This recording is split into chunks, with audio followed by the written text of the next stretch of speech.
Welcome to the Keeping It Realty podcast, where we talk everything real estate in East Tennessee.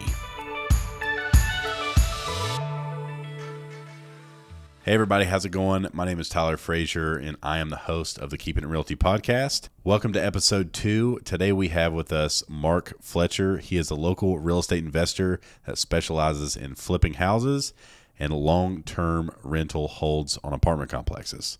Let's see what he has to say. Let me give a quick shout out to this week's sponsor, which is Jason Scott with Cardinal Financial. Jason is a fantastic option for all of your residential mortgage needs. They've got tons of programs available for everybody, whether it's traditional conventional loans for well-qualified buyers, or they do have programs like FHA loans for people with lower credit scores and not as much money down. There truly is great options for everybody over there at Cardinal Financial. So thank you, Jason Scott, for being this week's sponsor. So, how long have you been doing real estate investing? About 3.5 years now. 3.5 years. I think I've asked you before, but what did you do before investing? So, my 2 jobs prior, I was kind of like a project manager, sales manager role for a granite countertop company. Okay. And that kind of gave me a base of a little bit towards remodeling and understanding a little bit about, real estate and flipping houses. Worked with some contractors through that, but still pretty limited. And then after that, my most recent job was for a commercial insulation company. So we insulated pipes and ductwork. So, again, got a little more exposure, but still quite a bit different than dealing with, flipping houses and stuff. Were you flipping houses while you were working at these places too? Like, when did you, were you working full time and doing it too? Yeah, my most recent job that I did for about a little over 2 years, I decided to start getting into real estate right when I started that job. Right. And fortunately, it was, pretty flexible to where I could have build this thing on the side and working toward I was always working toward, quitting that job. And even though it was a great gig, moving on to this full time. And so definitely built it up a lot before I went in full time. Yeah. What's your go-to investing type, I guess, for residential real estate? So 2 things. I like flipping houses a lot. That's single nice. Family?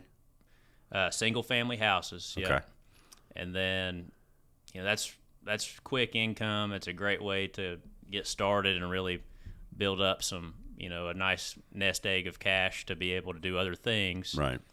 And after I did that, looking further down the road, I wanted to get into the rentals, but that's more of a little bit slower to build up income. And so now I've got I've recently built it up to 42 apartments that I've got as rentals. So that's a nice, I like that aspect also, but I'm doing a lot of both. So. Right. So you still flip? Still do a lot of flips. That's still more of my time focus still. Yeah. How many do you do a year, or like on average? I think I'm tracking around 12 this year. Okay. I think I did a little bit more last year because I wasn't into the apartments so much. I spent a lot of time finding some apartments to buy this year. So did a few less. Yeah. So how are you funding these, these flips? Is it, or how have you funded it? Like when you first started, were you using other people's money or like your own, self-funded it? So when I got started, that was the biggest hurdle because I only had a couple $1,000s in the bank. And, so it was everybody, tough. Right? Yeah. So, I researched a lot, and long story short, I figured out that there's a small percentage of homeowners that are willing to do owner financing with a very small amount down. So purchased my first one with only $2,000 down. The owner financed the rest of it. Right. And that allowed me to get into it at a very low price point for my own investment. Okay. From there, after I got that one, I didn't really have a way to keep scaling. So I found a guy on the internet out of New York, kind of wild, but I wasn't even certain it was for real. But so I worked with him, and I remember being at the closing for that first house we were going to flip together. Yeah. And the way that worked was he provided all the money, 100%. So all the purchase price, all the repair cost. And so it was pretty nice. I mean, he got to keep 60% of the profit. I got to keep 40 for managing the whole process. Right. And anyway, I remember sitting there at the closing and just wondering if actually the money was going to get wired or not, or if it was totally bogus or what. But oh wow. But yeah, it worked out. I did 5 with him like over the next year. Right. And that really allowed me to get going and really gain a lot of experience almost for free. Get the processes down. Mm-hmm. Yeah. Yeah. So were you in charge of like finding these deals? I was. I found all those myself, and a lot of people say that's the hardest part, is finding the deals. That's everything. I mean, really, in flipping houses, once you find the deal, you make your money. Right. And that's the key. You key. make your money on the purchase. It is. I mean, you're buying it. You're truly buying it for. You're buying it for less than what it's actually worth as it sits. You've got to do that. You can't just buy one for what anybody would be able to buy it for. Because anybody could buy it. Yeah. Yeah. And at that point they just put it on the market. Exactly. Right. So there's really the key is being able to offer somebody an alternative value in exchange for price. So, elaborate on that. Like usually, really me being able to offer somebody speed and convenience in exchange for price. So they're willing to sell it at a lower price because I can, close in 7 days. I can allow them to leave all the unwanted items and trash in the house and not have to clean it out. And there's a lot of things that I can alleviate from a normal sale process that they would have to deal with that I'm taking care of myself, right, and saving them the hassle of. And so convenience. So maybe just for example, they say, okay, well, because this is going to be so easy, I might sell this house to Mark for $70,000 instead of listing it with a realtor for $100 or something like that. Because it's going to take 30, 45 days at soonest, and then you got contingencies and stuff like that. So you can just go ahead and take it off their hands. What kind of situations are ideal for that? Like, what's your perfect idea of, buying a flip house, like this situation? Is it divorce? Is it probate? There's foreclosure? There's a lot. There's really about 5 or so situations that are pretty common, and it's pretty balanced. I don't have like a bunch of one necessarily. Fairly common is, someone's inherited a house, and there might be like 4 siblings, and they're all heirs, and the house needs a lot of work, and they're all trying to decide, okay, do we invest, the money to fix it up and sell it for market price, and what sibling's going to invest this share money, and which one's going to put this money, or do they even have the money? And so it becomes really complicated really quick. So I'm able to help folks that inherited a house. Yeah. So I'm able to help them that way.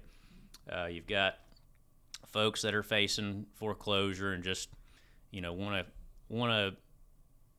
to be able to sell it before the auction happens. That comes up some. That's not my most common by any means, but that comes up a fair amount. Pretty common also is just somebody that for whatever reason they've got a house that they've lived in, and it just one thing led to another where it was a challenging situation for them, and maybe they had something happen in their life that maintenance got away from them. Right. There was maybe some financial burden or something, and they just don't have the money to like fix it up, like 30, 40 grand to fix it up. They'd rather just move on, go live with an aunt or something. They need to move on for some reason and start fresh, and that might be the most common one that I deal with. Really? And So how are you finding these deals? I've talked to you before about some of the ways, but let everybody else know how you do it. There's a lot of ways. I mean, it's really, you can put your imagination to it and have success. Right. And you think about, people that are inheriting houses. That's happening all the time. Like, you're not going to run out of people that are inheriting houses. How do you find these people, though? I mean, That's like what's your tactic? Like, is it through social media? Is it doing the bandit signs where you're putting we'll buy houses cash, whatever? You can seek out, like for example, like the people that are inheriting a house, you can seek out posts in the newspaper where there's a probate that's going through the court process, and you can reach out to those folks directly by mail if you'd want. Getting my message out on even social media delivers some opportunities, and then the list or the signs you see around, you see them all around town here. We buy houses. I've done that in the past, and that does work. I haven't done that much as recently, but I've also got a website that I've spent a lot of time and invested some money into just optimizing it for SEO. And so what's that? What's your website? It's elevationpropertyjc.com. Okay. And so if I had a house, let's say I inherited a property, I was like, I don't want this thing anymore, I could go to your website, fill out a form or something, and get in contact with you and say, hey, come check out this house. I want to sell it quick. Exactly. Sweet. Exactly. Good They've optimized for a couple search terms. I mean, a common one is people go search "we buy houses" because they see that on the signs everywhere. And right.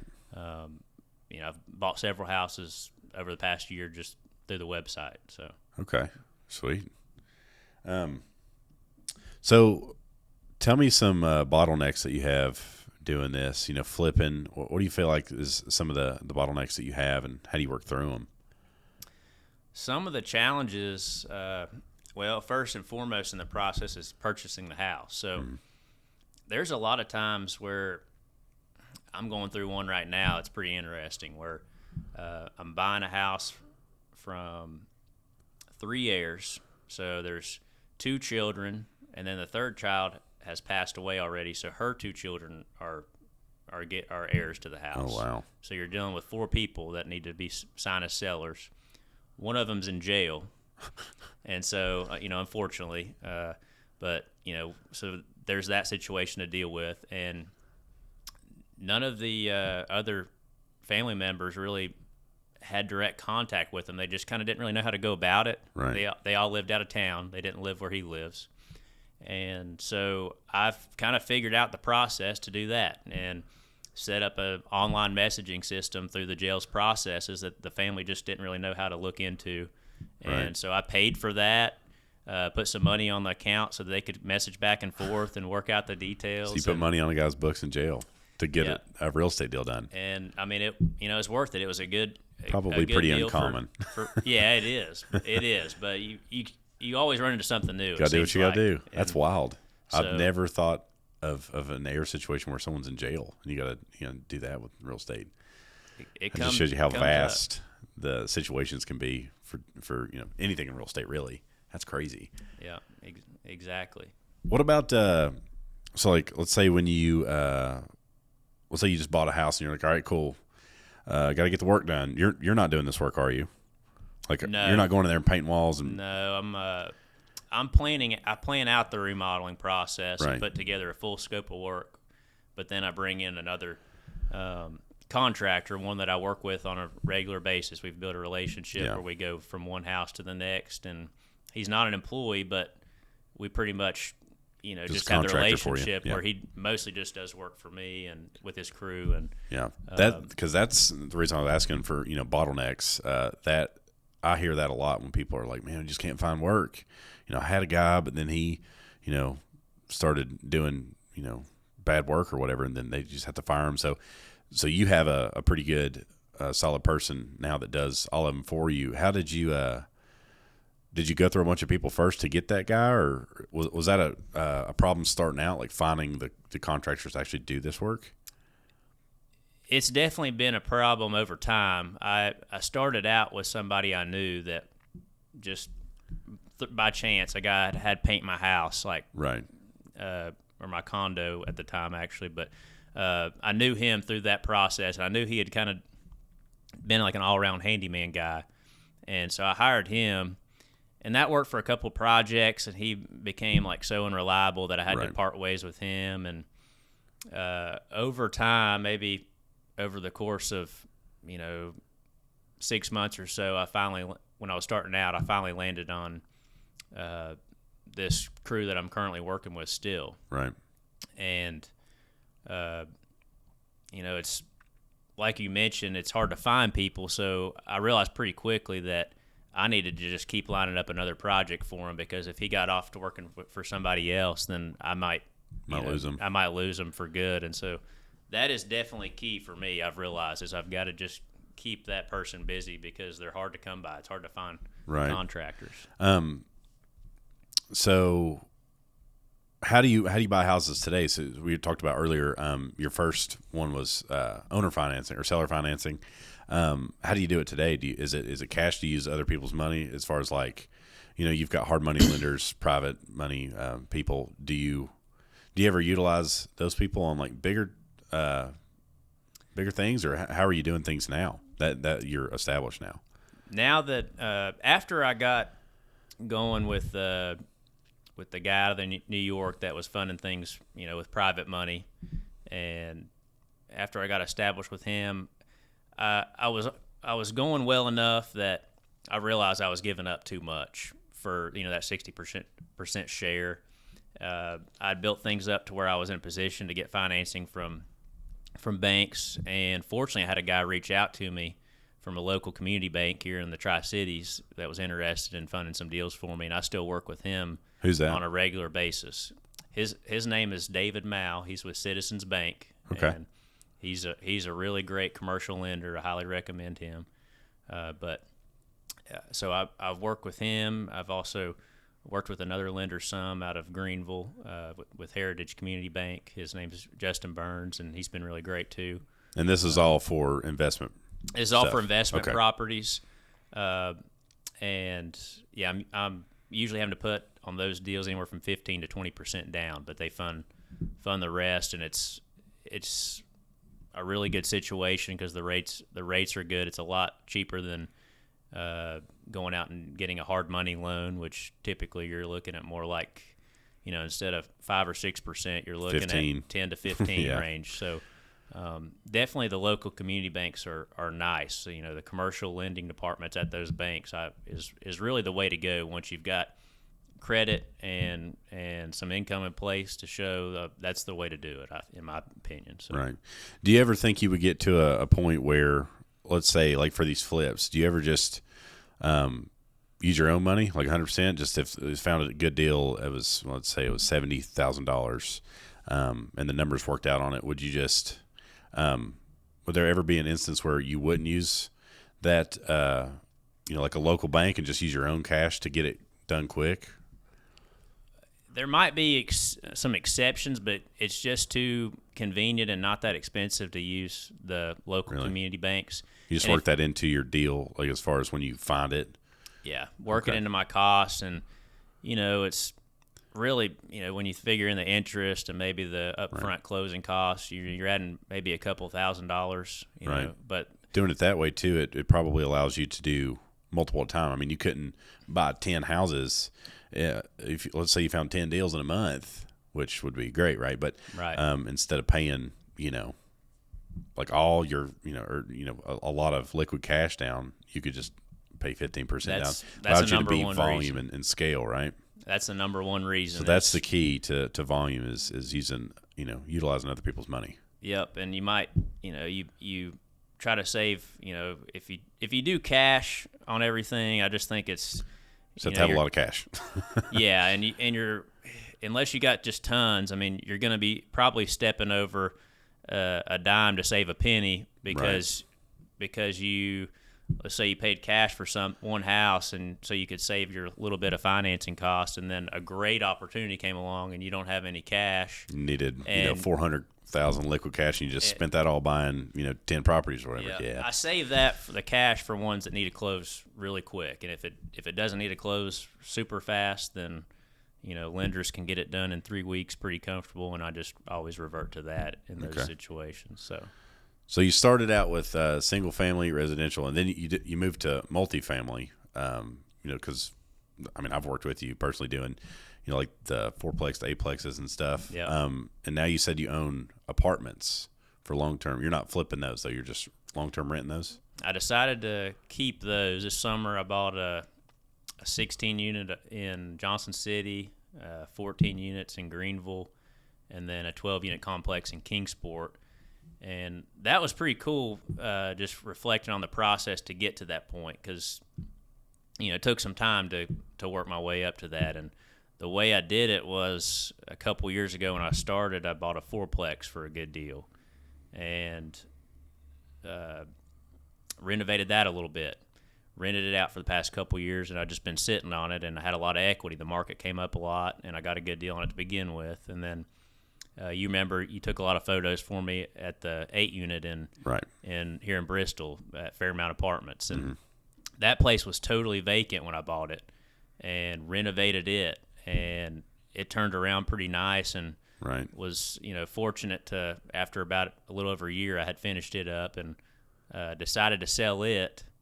And between those two, I was fortunate to make a good return on the investment and take those funds to buy. I sold those and basically turned 12 units into 42, which used that money as a down payment on the 42. Which did you do? Worked out pretty good. 1031 exchange on those? I did. Is that still considered like kind, where it's still multifamily, just going to bigger multifamily? Correct. And yeah, you can, with the 1031 exchange, basically it allows you to defer all capital gains taxes until you, at some point in the future, sell the property. So you can keep exchanging and deferring taxes, and it's a nice strategy that really I think the government, you're gonna hold them. Yeah, right. Exactly. And so if you're just going to plan to hold them forever, you don't ever really have to pay the taxes, and maybe your heirs at some point down the road might have to. But I was able to do that, the 1031, to buy the new replacement properties. And then another cool thing was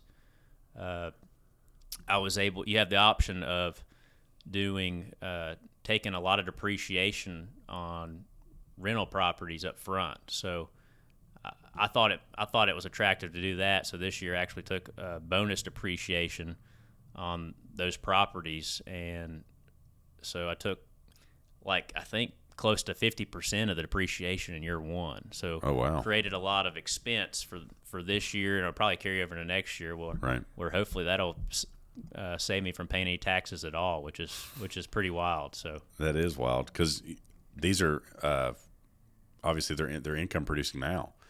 Right. All these, what's the rough numbers look like that, like per unit? Like what's a good goal to have when you go to have a long-term rental for? You said you have 42. What's a good number for each one of those to profit? Because a lot of people think it's a lot higher. If it's $1,000 rent, they think they're pocketing $700 or something wild, and it's really $200 would be great. Right. Out of all of that, and then it's volume with that many. So what's that kind of look like, just to give people a realistic expectation? Because a lot of people watching this are wanting to do the same thing you're doing, and just to kind of give people a real expectation on per unit. Yeah, I'm calculating some numbers in my head, because I know they don't have to be exact. You don't have to plot spreadsheets, but no, I know. But I'm trying to think of something I could offer as a legitimate number. So on an annual basis, I'm hoping once everything, I'm doing a lot of renovations to 12 unit in Kingsport. I'll just use that as an example. It's all townhomes. So on an annual basis, I am hoping to have about $60,000 in cash flow from that property once it is out of the completely turned around for those 12 units. Okay. And so you think per unit, what does that come down to? Like $5,000 a unit in cash flow, so $5,000 a year. And that's just how much it brings in. That's not profit. A lot of people get cash flow mixed up. That's just how much it's bringing total. So actually, is that $60,000 in rents? Or are you that's talking about? That's actually cash flow after all expenses and after paying the mortgage. So it's actually, so that's like your net. That's pretty much a net. Actually, your net would be a little higher, because that's also deducting out the principal that's paid for the mortgage. So it's, that one will do pretty good. I mean, it's, when you've got 12 townhouses, it's a nice property that can generate some cash flow. Especially since you didn't pay tax on it, doing 1031 on it. Exactly. If you hold it long enough, essentially, you're not paying tax yet, unless you want to sell it. The goal is just to keep it forever, but right. You never know what's going to happen. Yeah, I was going to ask you, what would be, because you said you have 42 units right now. Would you get rid of all those and then turn it in, like, what's the goal? Do you want to like have like if you could find a good deal on 100 unit and you sold all 3 of your, all 42 now and turned it into 100, would you do that? Where it's all under one roof? Is that worth it or not? That would be nice. I'd consider it, although I really like to I spend about 80-90% of my time just finding a good deal where I can buy it for a good price. Right. And I spent this past year a lot of time looking for apartments, and what I realized was once you get up into those really big complexes, it's hard to get them for what you would say a deal. Right. People are wanting to, it's mostly commercial price really, or like retail price of it. It's mostly, but it cash flows usually. It's really exactly, and they're mostly owned by like very large corporations that don't have tons of motivation to sell, so they're really waiting for that really big, high end offer. And so that's the only holdback is, yes, I would do it, but it seems unlikely that I'll be able to. Kind of unreasonable to think purchase at a price that would be attractive to do it. What do you think the sweet spot is for multifamily? Then if 100 units are like kind of hard to find at deals, what do you think is like your sweet spot? What do you go for? Is it that 12 to 24?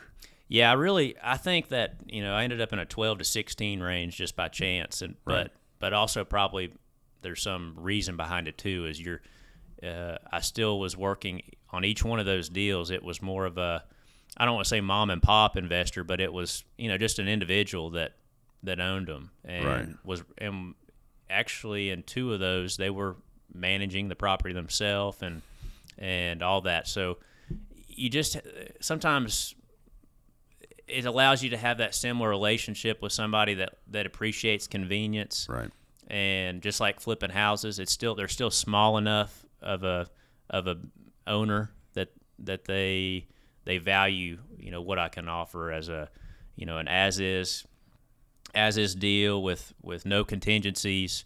I didn't ask to go into any of the units, so I saved them the trouble of that. I didn't do any inspections on any of those properties. I just looked around them outside pretty good and felt like that I was getting a good enough deal that I could waive that, and so that I added a lot of value to those sellers that way, and I think that's why that's kind of that little range, like you originally asked, is the sweet spot, just because they're it comes with an individual owner a lot of time as opposed to a big company. Right.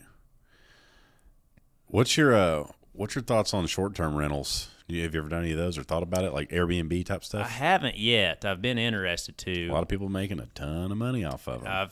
I've been following it, and I've talked to a few people about it, but I don't have any experience with that. But definitely interested in trying to get into it. Yeah, I think because I shoot a lot of them, and I think like the overall maintenance would be lower on them because like when you have a long-term tenant, they get complacent, start breaking stuff over time. Like they're just harder on the property. But like when you go stay in an Airbnb, you don't trash the place typically, because your card's on file. They can just charge your card if you tore the sink off the wall or whatever.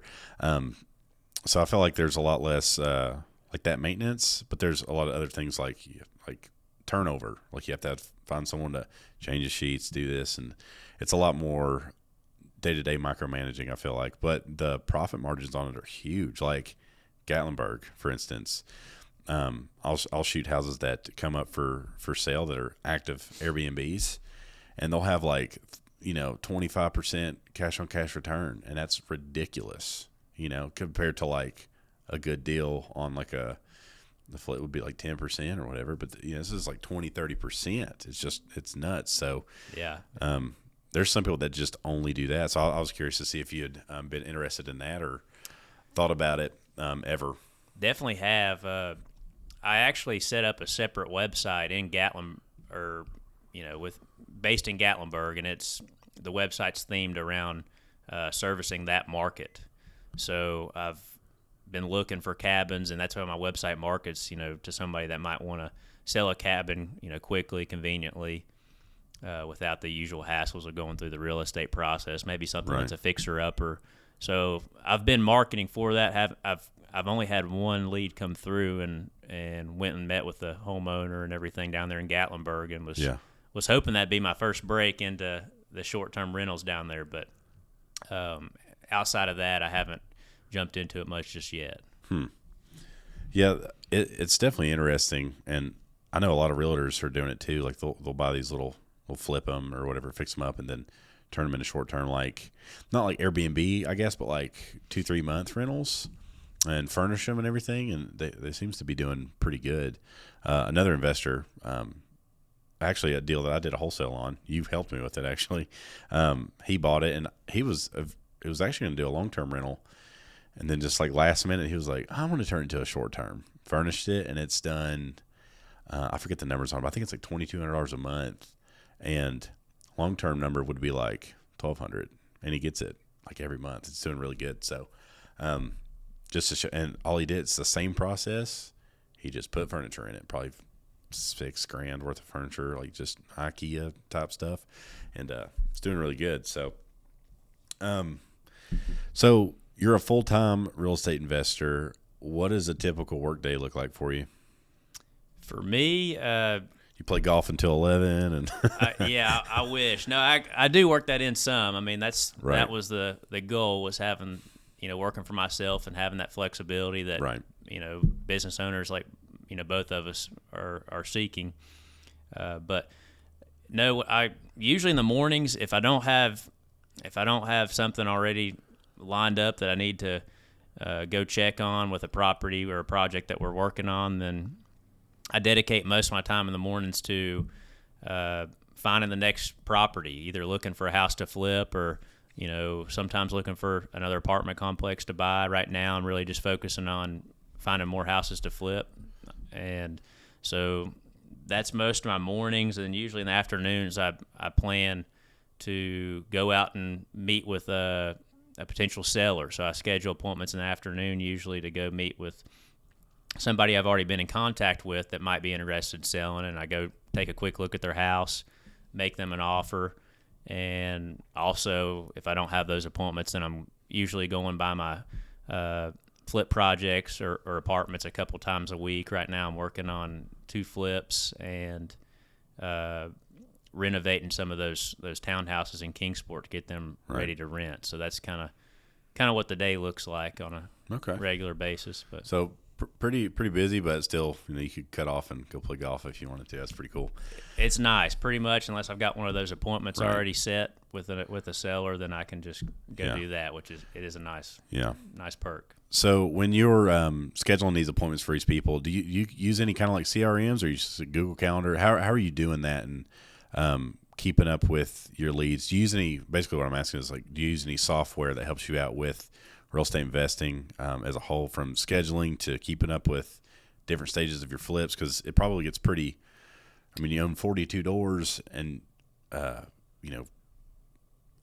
all these other projects going on. I bet it gets kind of hectic sometimes. Like, how do you manage it? It can at times. That's a good question. I've looked pretty recently, at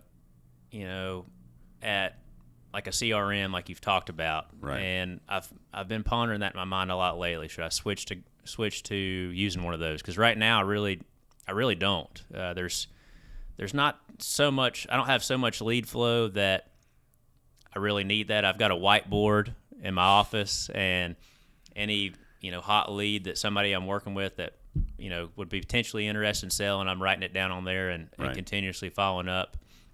I use Google Calendar to keep track of scheduling appointments. Had this podcast recording on there for today, so I remembered it, and so I use that. And then as far as beyond that, really, I keep a whiteboard with notes, and I do have a system I use for contacting potential sellers some, and I can kind of follow back up on that. I use a software system called Lead Sherpa. And, heard of that one, yeah. And that allows you to do 2 things. It allows you to skip trace, which basically pulls up a potential seller's number, and so that you can reach out. And so and then it allows you to also, through the same system, it's really easy. You can shift that into a text message campaign and message them through that platform online. And you might have several different campaigns going for different things, and you can go back and look through people you've talked to in the past, and maybe you decide you might want to follow up with somebody. Or that's really convenient.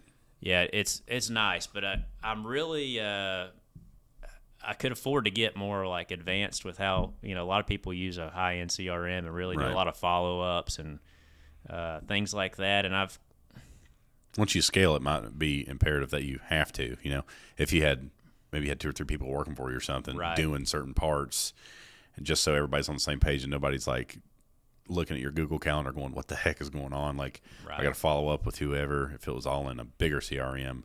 But, I mean, you're at a pretty decent scale now. Like, you'd have to be really big to maximize those tools that CRMs offer probably. I think you're right. And I kind of like there's a nice aspect of just being able to hold everything in your head at one time and know what you have going on allows for some peace of mind. And it's nice just kind of almost, you hate to say stay where you're at, but sometimes it's just nice to have that, comfortability of not, having too much going on. Something you're used to. Yeah. Because if you grow too quick and then not have the CRMs or people in place, then you could start drowning too. So exactly. Sometimes if like where you're at is working out great until you reach a point where it's like, I'm drowning here. That's when you look to, a part of scalability, just finding tools, whether it's people or software or whatever. So it's pretty interesting that it's all just up in your head and on a whiteboard. That's pretty cool though. So it just goes to show too, a lot of people might think, I need all these CRMs and stuff, but you own 42 doors and you flip, 10 to 20 houses a year on a whiteboard. That's crazy.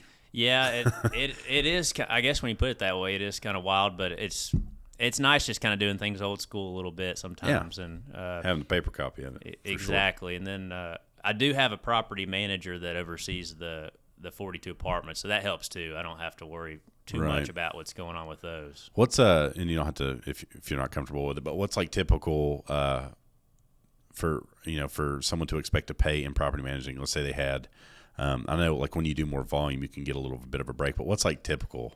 Right.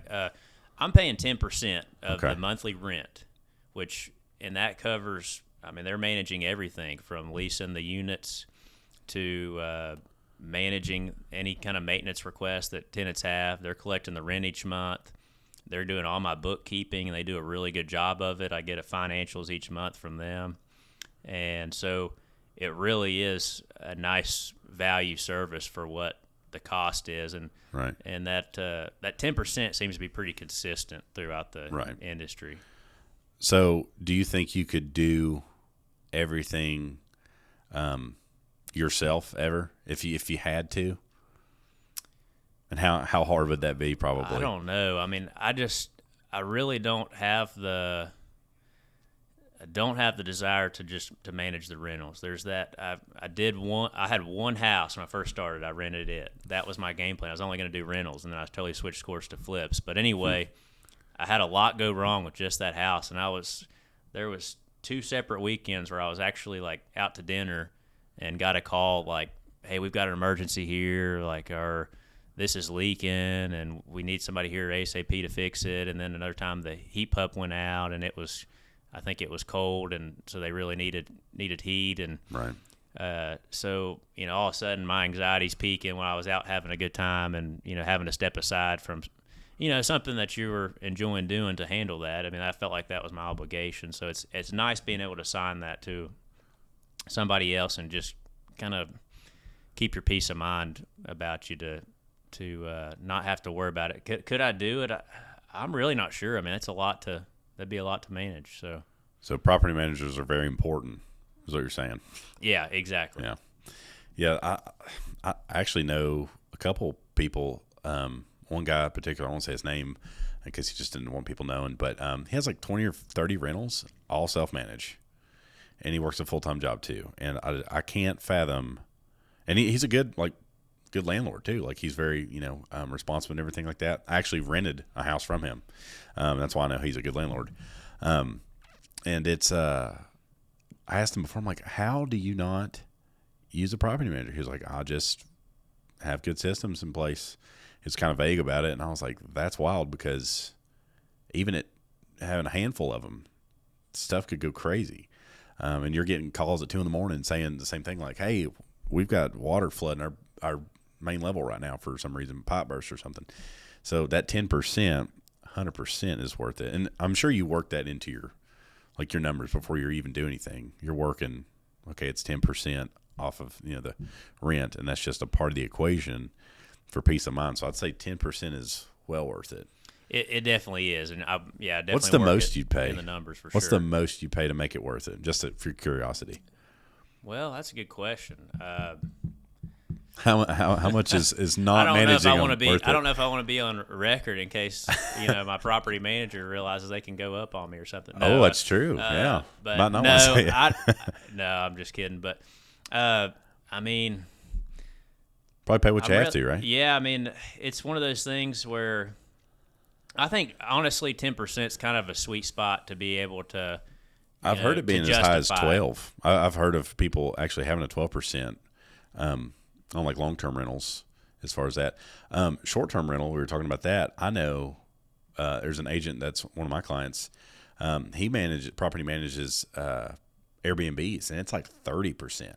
Yeah, taking a ton because they're doing all the marketing and everything. And because when he told me that, I was like, that's a lot of money. He was like, yeah, because it's more work, because you're dealing with hiring cleaners every 2 days or whatever. So a lot more work, but it's still worth it to him, because obviously if you could outsource that to someone else and have them do all that headache for you and you just collect a check, that'd be well worth it, I think. Exactly. For sure. I agree. So what does 10 years look like for you with real estate investing? Where do you see yourself 10 years? Well, you'll be on a beach somewhere? I don't, no, not really. You gonna be involved still? I think so. I enjoy it. I'm just kind of got the personality that, I like to get out and have fun outside of work, but I've got to still be dedicating time to some projects and seeing things progress. And I just like the fulfillment of working towards something. So I think I'll still be, flipping some houses. How old will you be in 10 years? I'll be 42. 42. So you're 32. Yeah. 32, and you own 42 long-term rentals. That's really impressive. Really at any age, but you're still super young. So that's really impressive. So you feel like in 10 years you'll be 42 and you won't be retired yet. Well, I think the goal would be to have that option. Right. But step back from it and maybe take the summer off and go Switzerland or something crazy. Yeah, that would be cool. I mean, I think really probably just continue to flip about the same amount of houses, not overwhelm myself by growing too fast, but continue building the rentals up even more would be a nice. That's kind of the plan in my back of my mind over the years, and maybe you get to a point where you've got so much of the rental income that you don't have to flip, but you can if you just want to. It's quick cash, yeah. So going back to how you got into real estate, what are some how did you learn about it? Like, were there podcasts or books, or how did you get to where you are today, knowledge-wise? Pretty much, and ironically, because we're filming a podcast right now, but I learned most of what I used to get started listening to podcasts. And it's just such a valuable tool to be able to listen to all these investors on how they got started, just normal people that were like me, that didn't have much savings to get started with this, didn't have somebody they knew that was really experienced. So just piecing that together on the initial part was just, hey, this is possible, was the first aspect, and then learning how to do it from there, from just all these interviews of somebody else that's done it, and you piece all those things together through all these different people's experiences, and you really have the tools to be successful. And number one, like we talked about, I mean, my favorite was listening to the podcast of how to find the sellers that are willing to sell for a deal, that have the motivation, have the need for the service that I and other flippers offer. But really learn through listening to those, and a couple audiobooks. Those are really good too. Yeah. What's some of the podcasts you listen to, or some of your favorites? I really like Wholesaling Incorporated. It is it's a podcast that it really is guided toward an industry pretty close to flipping houses, but it's called wholesaling. Basically, the goal in wholesaling is you find a house and put it under contract with the intent of selling your contract to a flipper, somebody that's actually going to close on the house, and you just charge a fee for selling that contract to the flipper, and because you found the deal and put in the marketing dollars fee. And finder's fee. And so, but the art of wholesaling is really actually the core to flipping too. I mean, finding the deal is what wholesaling is. So that podcast is great because I just enjoy hearing about all the different methods other investors are using to find properties at a discounted price. Oh, cool. Yeah, I don't think I've actually listened to I've heard of it, but I haven't listened to it. So I definitely want to check that out because you're right. When flipping or finding anything, you capitalize on when you find it. On the buy, they say you make your money on the purchase. So that's definitely super important. What's a piece of advice that you'd give to someone wanting to start real estate investing today?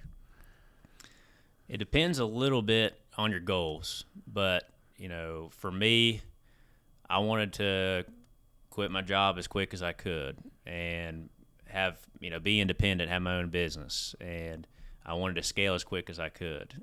If I didn't have a lot of savings, so I started toward doing rentals first, and I quickly realized that while rentals are great, they weren't going to change my life quickly. It was more of a long-term play. Right. An extra couple $100 a month from one rental house is you're just hardly going to notice it, unfortunately.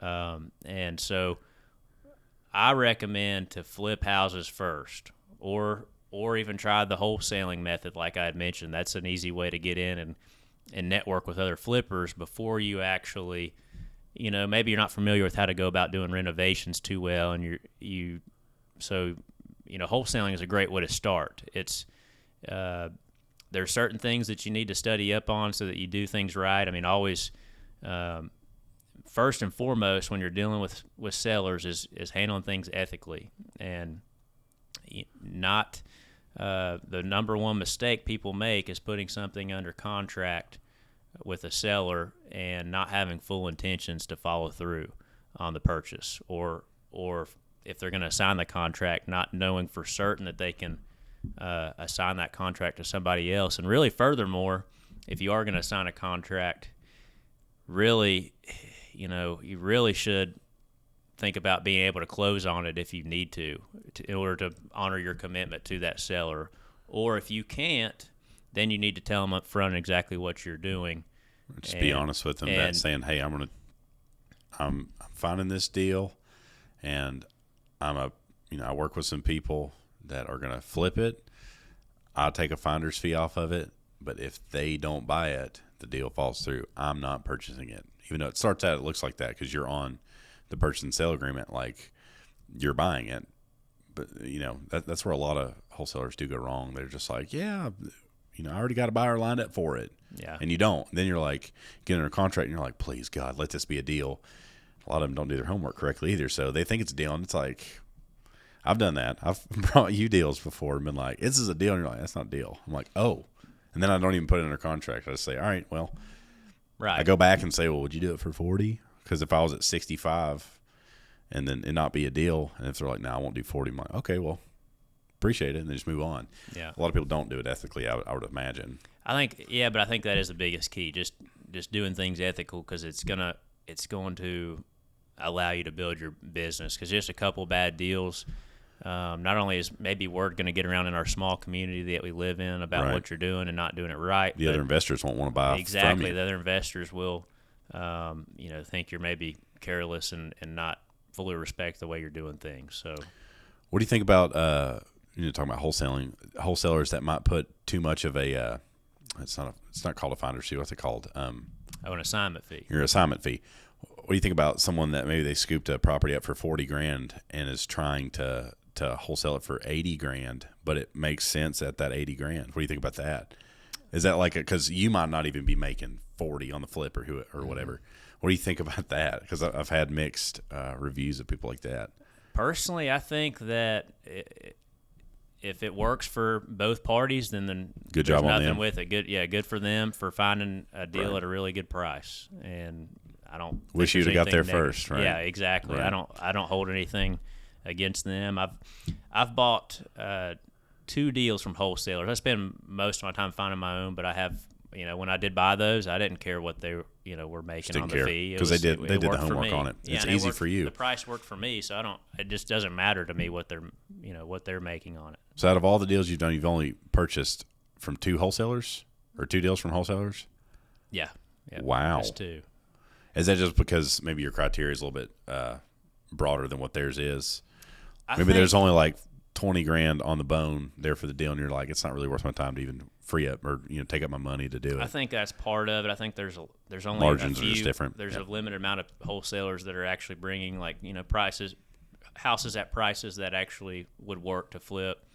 I tend to look for a little bit better margins because I do a lot smaller volume than a lot of other flippers here. I mean, right. In the area, there's some that are doing 50 or 60, and they can that's their business model. They can afford to take a smaller margin on each of the houses. Make 10 grand profit. Yeah, they'll just go ahead and take it. Yeah, that's exactly. wild. Yeah. So they're buying, I think, more of those wholesale deals at times. But yeah, because there's a few big wholesalers around here that do. I mean, there's like 1 off and 2 off. People like get the idea off TikTok or whatever and go, like me, and do a few. But there's a few people that are doing well. Like Blaine, he does a ton. He's probably the biggest wholesaler around here. He's doing really well with it, and he's built a good business running it the right way. He's got a lot of CRMs and a lot of people and everything. He's definitely done it well. So that's one of the bigger ones that everyone runs into. So, but yeah, man, I think we got pretty much all the bases covered for the questions I have. But I appreciate you coming on and giving some good insight to a lot of the potential investors that are out there, because I think this podcast will probably be real popular just because everybody wants to get into this and they don't know how. And it's nice hearing it from someone that does it here in the Tri-Cities, because a lot of these podcasts and stuff, they're from Ohio, Florida, whatever, and it's not super area specific. But you're here doing this here, from a background where, like you said, you had a couple $1,000s in your bank account. So it just goes to show you done really well, and you're young. I mean, you started doing it when you said you were 29.